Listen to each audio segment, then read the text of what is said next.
수많은 무리들 수많은 무리들 줄지어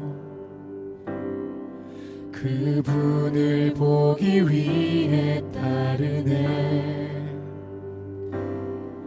평범한 목수이신 그분 앞에 모든 무릎이 꿇어 경배하네. 모든 문제들 하나하나 죽음까지도 힘을 잃고 생명의 근원 되신 예수 이름 앞에 모든 권세들 굴복하네.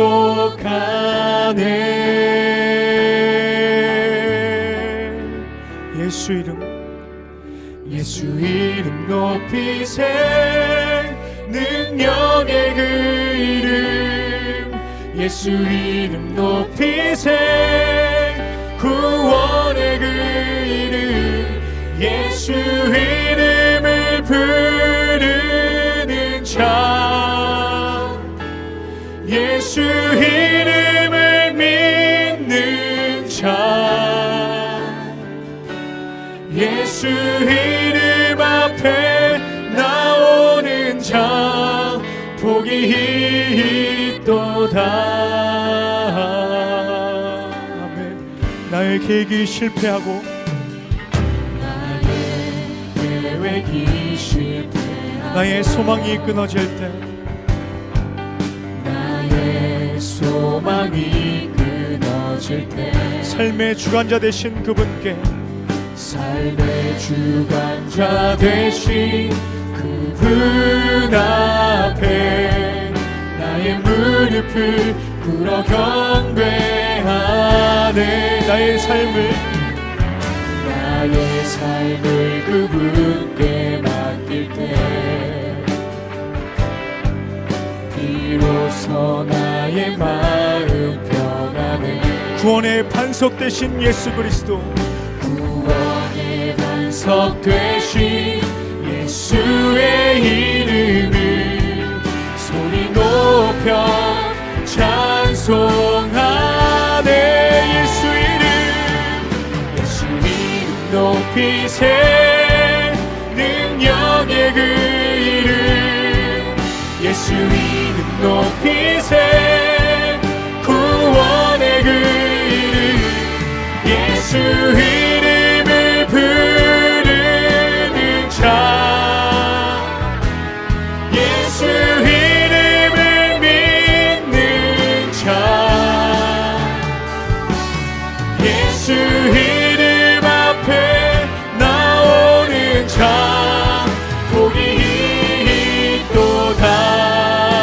예수 이름 높이세. 예수 이름 높이세. 능력의 그 이름 예수 이름 높이세. 구원의 그 이름 예수 이름을 부르는 자, 예수 이름을 믿는 자, 예수 이름 앞에 나오는 자 복이. 우리 마지막으로 고백합니다. 예수 이름 높이세.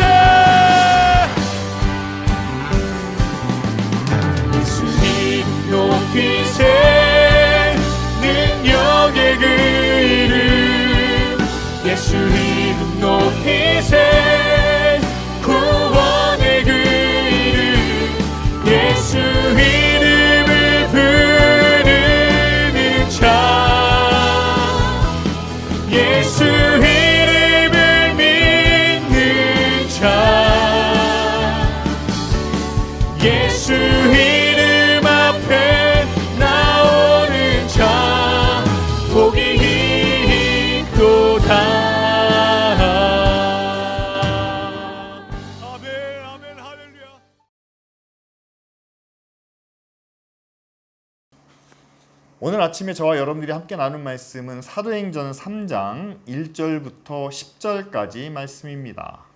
제9시 기도 시간에 베드로와 요한이 성전에 올라갈새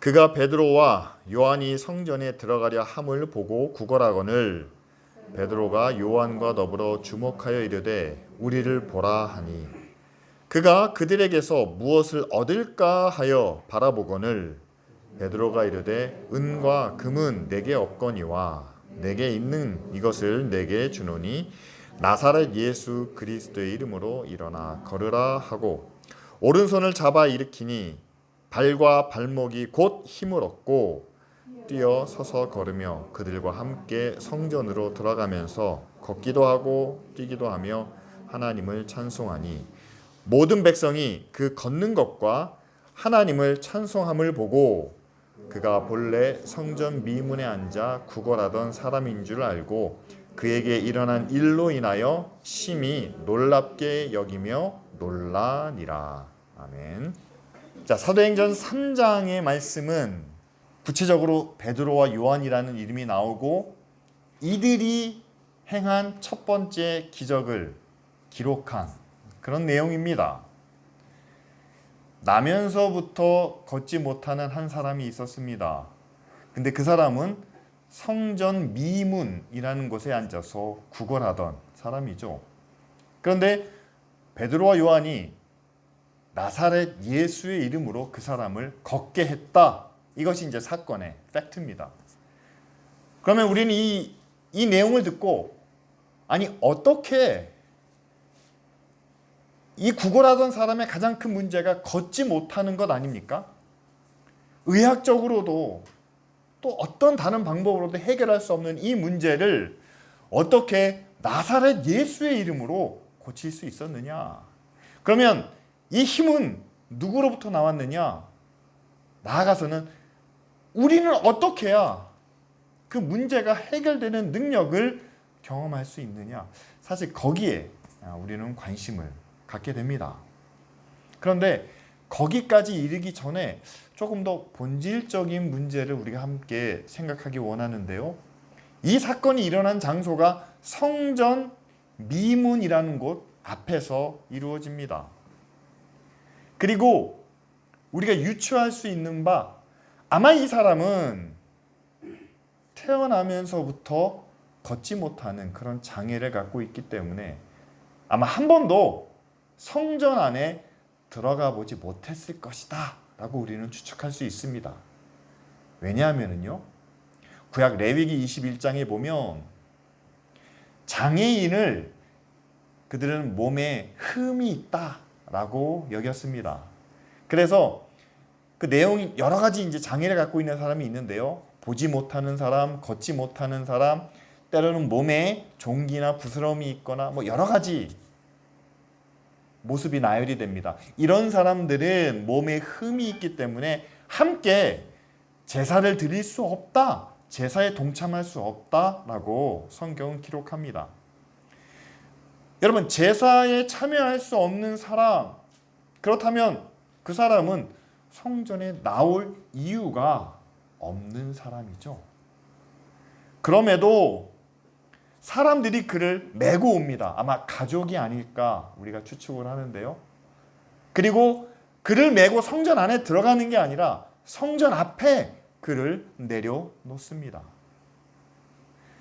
성전 안에 들어간다는 의미는 제사 드리러 우리가 하나님 앞으로 나아가자라는 것을 의미한다면 성전 앞에 문에 들어가지 않고 그 앞에 그를 내려놓는다는 것은 제사 이외에 다른 의미와 다른 목적을 가지고 있다라고 우리는 생각할 수 있죠. 그 자리에 앉아서 구걸을 했다.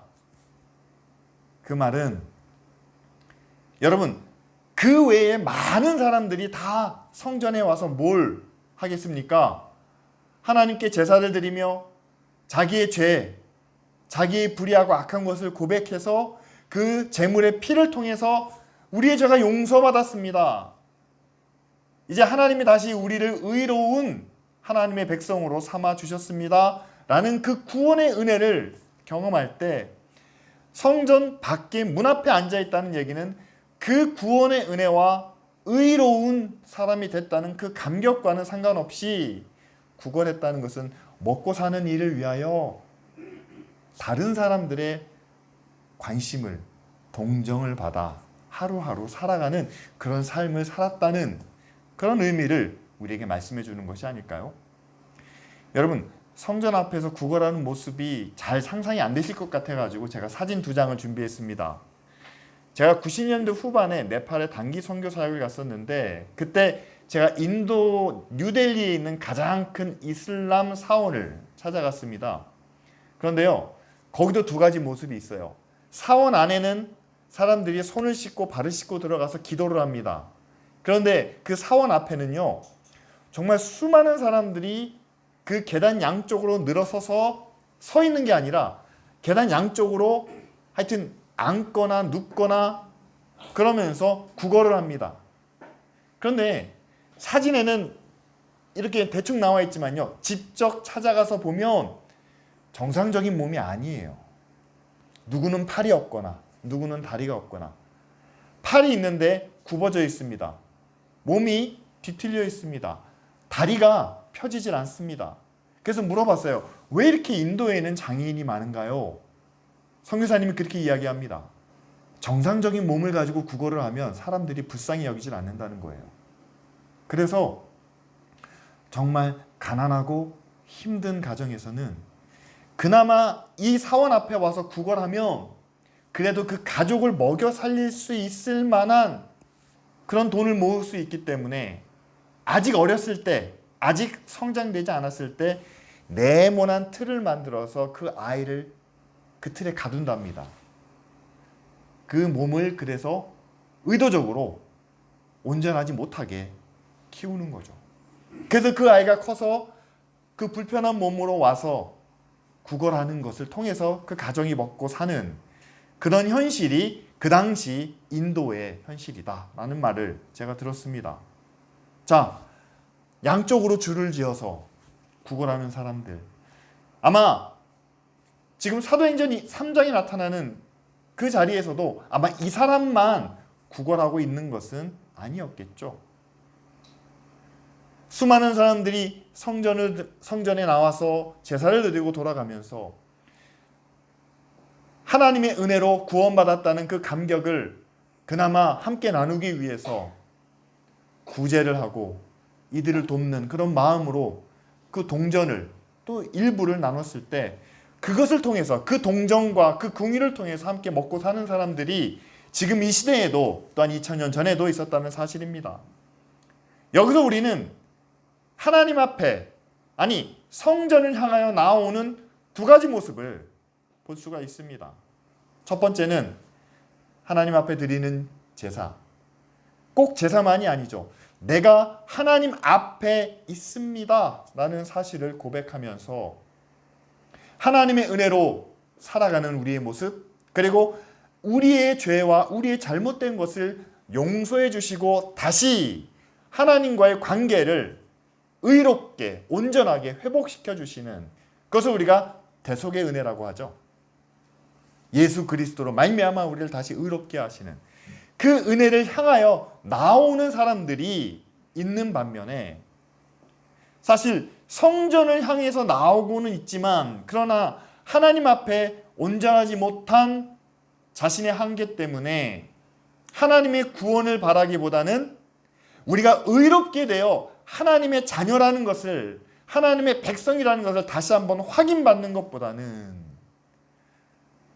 너무나 힘든 현실의 삶 속에서 어떻게 해서든지 이 삶을 유지하기 위해서, 이 삶을 조금이라도 낫게 만들기 위해서 은혜와 도움과 긍휼을 바라는 마음으로, 하나님과의 관계는 어렴풋이 그 밑에 깔려 있지만 내가 하나님의 의로운 자녀로 서겠습니다, 내가 하나님의 거룩한 자녀로 서겠습니다 라는 고백보다는 하나님의 자녀니까 좀 봐주십시오, 하나님의 자녀니까 좀 채워주십시오 라는 마음으로 나오는 이 두 가지 부류의 사람들을 우리가 생각해 볼 수 있겠죠. 그래서 오늘 본문에서는 성전 안으로 들어가는 제자들과 성전 미문 앞에 머무는 이 걷지 못하는 사람, 이 두 가지 차이를 우리에게 분명하게 보여주고 있습니다. 여러분, 이런 차이는요, 꼭 2000년 전에만, 그리고 예루살렘 성전 안에서만 일어났던 일은 아니라는 거죠. 지금도 우리가 함께 하나님을 예배하기 위해서 이 자리에 모였습니다. 하나님을 예배하고 하나님을 찬양하고 그리고 하나님의 말씀을 함께 나눕니다. 그렇다면 여러분, 이 하나님을 예배하는 자리에 어떤 마음과 어떤 생각을 가지고 나오셨나요? 그리고 이 예배 가운데 우리가 함께 찬양하고 말씀을 나눈 후에 함께 기도하지 않습니까? 그 기도 가운데 우리는 맨 마지막에 예수 이름으로 기도합니다 라고 덧붙입니다. 그러면 그 예수님의 이름으로 우리는 무엇을 바라고 무엇을 구하고 또 무엇이 이루어지기를 간절히 원하고 있나요? 예루살렘 성전의 목적이 이스라엘 백성과 하나님과의 관계를 확인시켜 주는 데 있습니다. 그들이 제사를 드리는 이유가 뭡니까? 단 한 가지뿐이죠. 우리는 하나님의 백성이기 때문에 하나님 앞에서는 죄가 용납되지 않습니다. 그래서 우리는 우리가 지은 죄를 하나님 앞에서 용서받기 위해서 제사를 드립니다. 이것이 그들이 성전을 향하여 제사를 드리기 위해서 모이는 이유죠. 제사를 드리면 복을 받습니다. 제사를 드리면 삶이 풍요로워집니다. 제사를 드리면 자녀들이 건강합니다. 자손이 복을 받습니다. 이거는요, 제사의 목적이 아닙니다.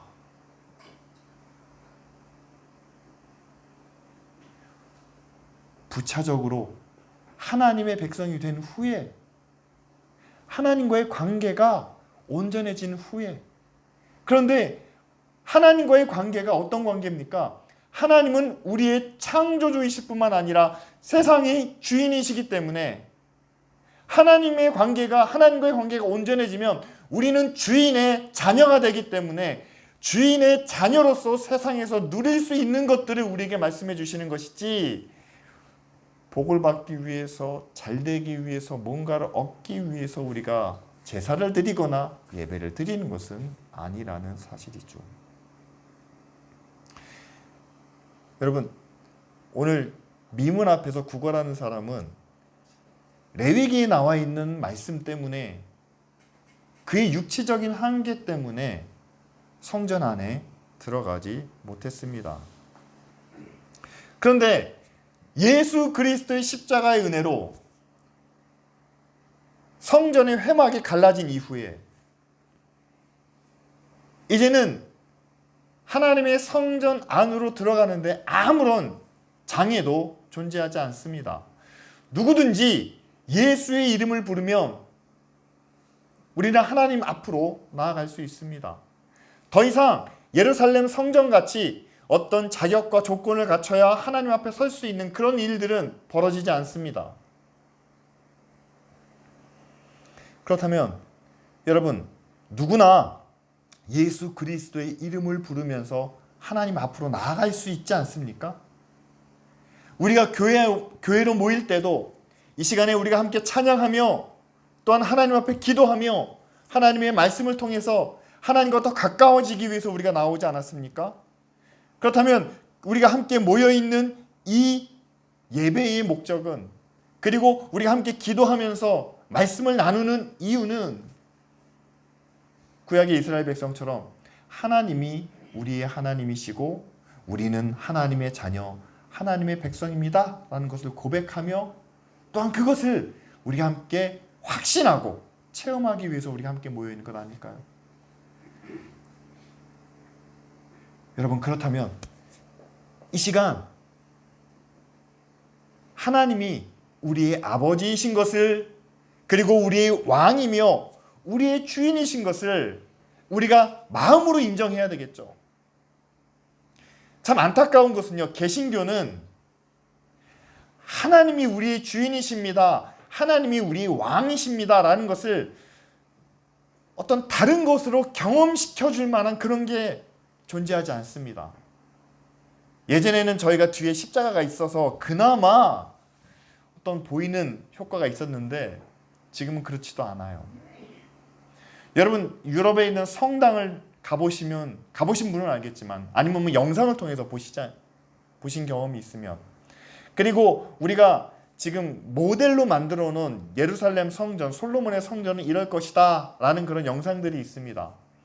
그런데 그 영상들을 보면 분명히 하나님은 보이시지 않습니다. 그러나 하나님 앞에 서면 우리가 이럴 것이다 라는 것을 경험시켜 주기 위해서, 여러분, 성전에 들어가면 금과 은과 모든 것이 화려하게 장식되어 있고 높은 천정과 또한 그곳에서 아로 새겨 있는 모든 조각들을 바라보며 굉장한 위엄과 장엄함을 느끼게 합니다. 여러분, 유럽에 가시면 꼭 중세 성당을 한번 꼭 방문해 보시길 바랍니다. 모든 그림과 스테인 글라스와 형상들을 다 모아놨는데요, 그들이 우리의 힘과 권세가 이렇게 세다, 그것을 나타내기 위함이 아니라 우리가 하나님 앞에 선다면 정말 사람의 손으로 만들지 않은, 사람이 감당할 수 없는 하나님의 위엄과 하나님의 권세와 하나님의 그 권위를 우리가 느끼게 될 텐데, 지금 사람의 손으로 만든 것으로 최단으로 보여줄 수 있는 그런 장엄한 분위기를 그들이 들어오는 사람마다 느끼게 할 수 있도록 그렇게 만들었다는 사실이죠. 하나님 앞에 선 우리의 모습은 이렇게 작고 이렇게 연약하다. 따라서 그 하나님 앞에 설 때에 우리는 그 하나님과 우리와의 관계, 그리고 나에게 하나님이 어떤 분이신지, 그리고 하나님은 나를 어떻게 여기시는지 그 일에만 집중하게 만드는, 그래야지만 우리가 하나님을 나의 왕, 나의 주로 섬길 수 있다는 것을 주변의 환경을 통해서, 또한 분위기를 통해서 우리를 경험하게 해준다는 사실이죠. 그런데 개신교는 그와 같은 것이 시간이 지나면, 그 분위기가 아니면, 그 자리가 아니면 하나님을 경험하지도 하나님을 인정하지도 않기 때문에 우리는 그것을 없애고 오직 말씀을 통해서, 그리고 우리의 마음을 통해서 하나님을, 거룩하신 하나님을 경험하게 합니다. 하나님이 저와 여러분들 안에 계시죠.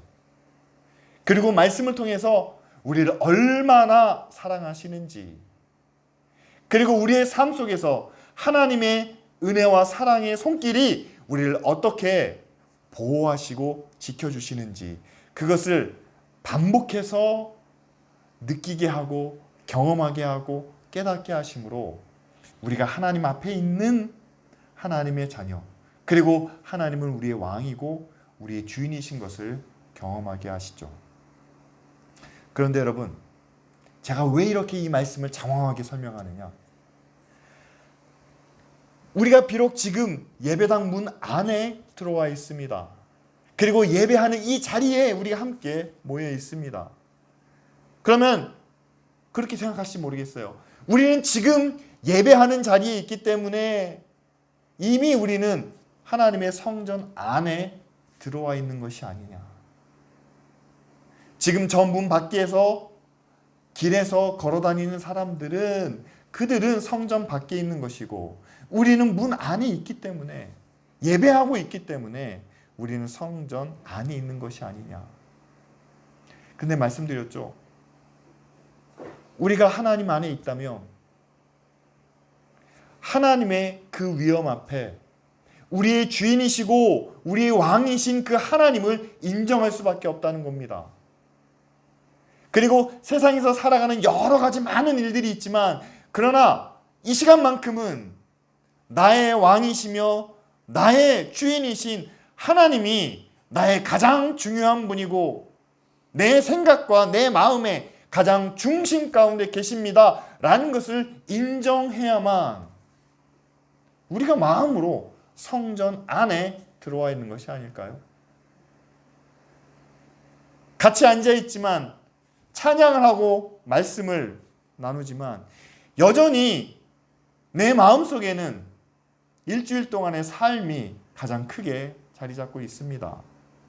내일부터 해야 할 일, 직장에서, 학교에서 만나는 사람들마다 그 나눠야 될 여러 가지 책임과 중압감 때문에 하나님은 나를 도와주시는 분, 하나님은 나를 뒤에서 서포트해 주시는 분, 하나님은 내가 필요한 것을 채워주시는 분일 뿐이지 왕, 주인, 아니요, 지금은 내가 주인입니다. 내 삶의 가장 큰 부분은, 내 삶의 가장 중요한 것은 바로 나입니다 라고 생각한다면 여러분, 그 마음이 과연 하나님 안에 있는, 그리고 하나님을 예배하는 자리 가운데 나온 그런 마음일까요? 성전 안에 들어간 베드로와 요한, 그리고 치유받은, 고침받은 이 사람의 마음 가운데는 다른 어떤 것도 생각나거나 기억나지 않았을 겁니다. 나를 구원하신 예수 그리스도, 그 이름만 그 마음속에 새겨지지 않을까요? 따라서 우리도 정말 하나님의 은혜, 그리고 하나님의 구원, 그 가운데 임하기 위해서는 다른 그 어떤 것들도 중요하겠지만, 그러나 그보다 더 중요한 예수 그리스도의 이름 안에서 하나님의 자녀가 된 우리 자신을 하나님 앞에 내어드리는 것이 가장 중요하게 여겨야 할 사실이라는 거죠. 그런데 여러분, 이렇게 정말 하나님을 나의 왕으로, 주인으로 모시는 삶을 사는 일이 그렇게 쉬운 일은 아닙니다. 왜냐하면 지금 우리가 사는 세상은 어떻습니까? 정말 하루하루 우리를 너무 힘들게 하고 또한 모든 것을 다 소진시키는 그런 세상 가운데 우리가 살고 있기 때문이죠. 따라서 하나님이 우리와 함께 하시고 하나님이 우리를 다스리시고 또한 하나님의 인도하심을 받는다, 우리가 그 자리로 나아가고 싶지만 그러나 그렇지 못할 때 정말 누군가의 도움이 필요하겠죠. 오늘 이 안진뱅이, 나면서부터 걷지 못하는 이 사람에게는 바로 베드로와 요한이 그 도움이 되었습니다. 그 사람에게 나사렛 예수의 이름으로 일어나 걸으라 라고 이렇게 명령하죠. 그런데 그 명령 전에 우리가 잘 아는 것처럼 한 가지 단서를 붙입니다. 6절 말씀에 뭐라고 나옵니까? 은과 금은 내게 없거니와 라는 단서가 있죠. 여러분, 이것을 그냥 흘려 지나갈 수 있는 그런 문구이기도 하지만 또 한 가지, 은과 금은 내게 없거니와, 지금 이 부거라는 사람이 바라는 바가 뭡니까? 그 사람에게 내가 뭔가 얻고자 하는 것, 바로 돈, 물질이었다는 사실이죠. 따라서 제자들도 알고 있었을 겁니다. 이 사람이 내게 뭔가 구걸을 하고 있구나. 그런데 단호하게 이야기합니다. 당신이 나에게 요구하는 것은 내게 없습니다 라는 말이죠. 세상이 우리에게 요구하는 것, 하나님은 우리에게 주시지 않습니다 라는 의미와 같습니다. 세상의 은혜, 세상의 축복과의 차별성을 우리에게 분명히 말씀해 주시죠. 그러면서 내게 있는 것으로 당신에게 주겠습니다. 당신이 나에게 요구하는 것은 나에겐 없지만 그러나 내 안에 있는 것으로 당신에게 주겠습니다 라는 말이죠. 제가 목사로 목회를 하면서 많은 분들과 함께 대화를 하고 고민을 나눕니다. 그분들의 고민은 현실적인 문제예요. 경제적인 문제도 있고 사회적인 문제도 있고 여러 가지 복잡한 문제가 있습니다. 그런데 그 문제를 해결해 줄 수 있는 것은 제가 아닙니다. 목사가 아니에요. 제가 그분들의 경제적인 문제를 해결해 줄 수 없습니다. 가정 안에서 복잡하게 일어나는 문제를 제가 해결해 줄 수 없습니다. 법적인 문제, 사회적인 문제, 기업에서의 문제 제가 해결할 길은 없습니다. 그러나 제가 여러분들에게 드릴 수 있는 것은 오직 한 가지입니다. 그것은 뭐냐면 그 모든 문제의 가장 근본적인 원인이 어디서부터 오는 것일까요? 성경은 인간의 욕심이 모든 악의 근원이다 라고 이렇게 말씀합니다. 실제로 여러분 우리의 삶에서 일어나는 많은 일 가운데 많은 문제 가운데 세상에서 경험하는 또한 세상에서 요구하는 현실적인 욕심과 불의한 것을 내려놓으면 그 문제의 7, 80%는 해결이 된다라고 이렇게 이야기를 합니다. 그리고 목사로서 여러분들에게 말씀드리고 싶은 것은요. 여러분들의 욕심을 지나친 그런 이기적인 마음을 잠시나마 내려놓으면 그때 하나님이 우리 앞에 보이기 시작합니다. 하나님이 계시지 않은 것 같아요. 하나님이 도와주시지 않는 것 같아요. 하나님이 내 기도를 들으시지 않는 것 같아요. 그렇다면 여러분들이 과연 어디를 쳐다보고 있는지, 무엇을 바라보고 있는지, 또한 무엇을 구하고 있는지, 또한 무엇 때문에 고민하고 있는지 생각해 보시기 바랍니다. 그것이 여러분들의 욕심이고 세상에 헛된 것이고 또한 자기의 이기적인 것이라면 그것을 잠시 손으로 가리고 그것들을 내가 쳐다보지 않을 때 하나님은 멀리 계시지 않고 우리 앞에 계시는 것을, 또한 하나님의 도움의 손길은 우리를 이미 붙들고 계시는 것을 우리는 알고 또한 깨닫게 된다는 사실이죠. 그렇습니다. 저도 제자들처럼 여러분들에게 분명히 말씀드릴 수 있습니다. 세상에서 말하는 물질과 돈과 명예와 권세로 해결될 수 있는 일은 제가 또한 교회가 여러분들에게 해드릴 수 없습니다. 하지만 교회가 가지고 있는 것을 분명히 여러분들에게 드릴 수 있습니다.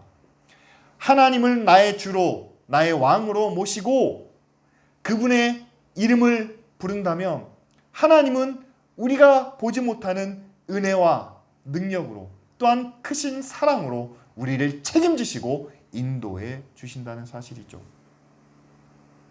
이렇게 두 제자는 그 걷지 못하는 사람에게 그의 손을 붙잡고 나사렛 예수의 이름으로 일어나 걸으라 라고 일으켰을 때 그 사람의 다리에 힘이 나서 그가 일어서고 뿐만 아니라 뛰면서 베드로와 요한과 함께 성전으로 나아가 그리고 하나님의 이름을 찬양했다라고 오늘 말씀이 기록하고 있죠.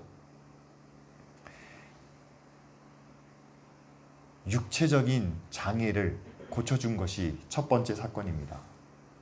그러나 이 사람에게 더 큰 사건은 뭐냐면 장애로 인해서 한 번도 들어가 보지 못한 그 성전을 제자들과 함께 걸어서 들어갈 수 있었습니다.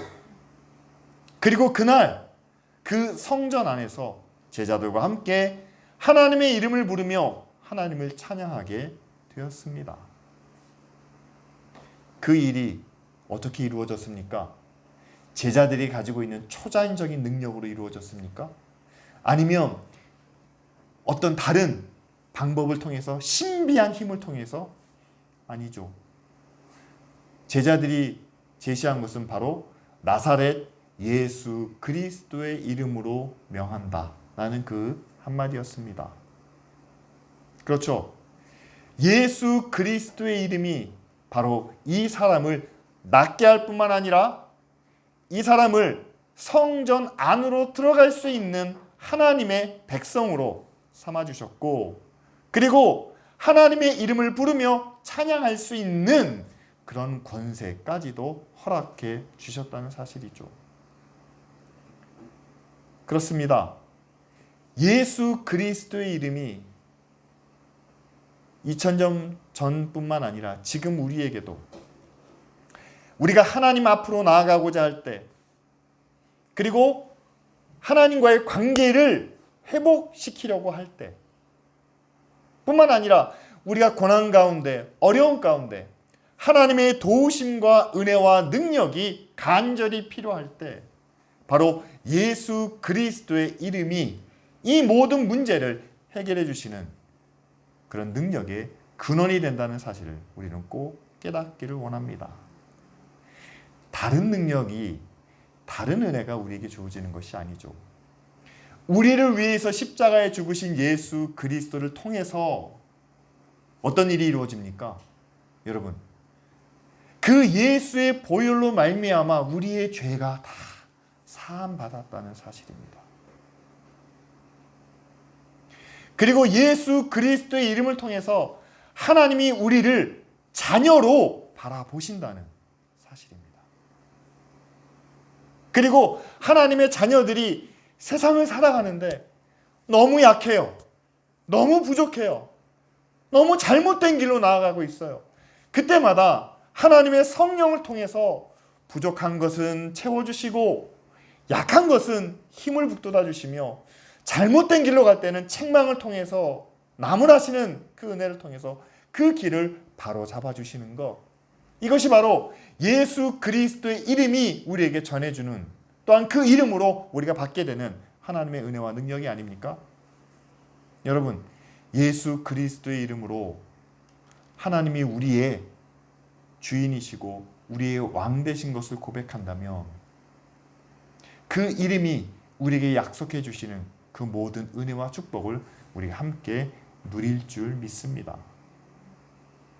그런데 아직 우리가 그 이름을 통해서 얻는 그 구원을, 하나님과 관계가 다시 회복되는 것을 깨닫지 못하고 당장 우리 앞에 이루어지길 바라는 그런 은혜와 도움과 능력을 구한다면 우리는 계속 밖에서 성전을 통해서 은혜 받은 사람들이 나오는 그들을 통해서 뭔가를 이루고 뭔가를 받고 뭔가를 살아갈 수 있는 길을 찾는 그런 문턱을 넘지 못한 그 사람의 모습을 계속 유지할 수밖에 없겠죠. 따라서 이 시간 우리가 함께 이 말씀만은 꼭 기억하기를 원합니다. 제자들이 했던 말이에요. 은과 금은 내게 없습니다. 그러나 내게 있는 것으로 함께 나누겠습니다. 교회도 여러분들에게 똑같이 말씀드릴 수 있습니다. 여러분들의 현실적인 문제, 여러분들에게 필요한 것, 여러분들에게 있어야 할 것, 교회가 그것을 드릴 수는 없습니다. 그러나 교회가 가지고 있는 예수 그리스도의 이름을 우리가 함께 나누기 원합니다. 그 이름을 통해서 우리의 죄와 우리의 불의한 것이 다 용서받았습니다. 그 이름을 통해서 하나님이 우리의 아버지가 되시고 우리의 왕이 되셨습니다. 그리고 성령이 우리의 약한 것을, 부족한 것을, 우리의 잘못된 것을 다 인도해 주시고 치유해 주시고 고쳐 주십니다.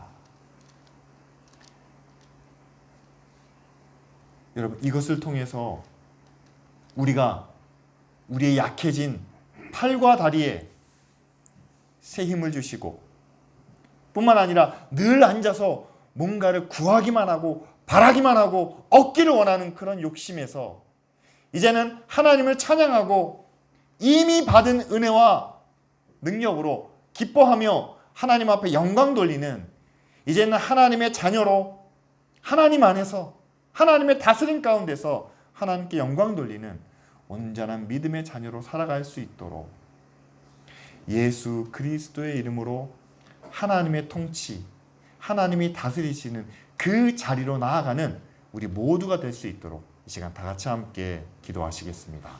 함께 기도하겠습니다. 예수 이름 높이세, 능력의 그 이름. 예수 이름 높이세, 구원의 그 이름. 예수 이름을 부르는 자,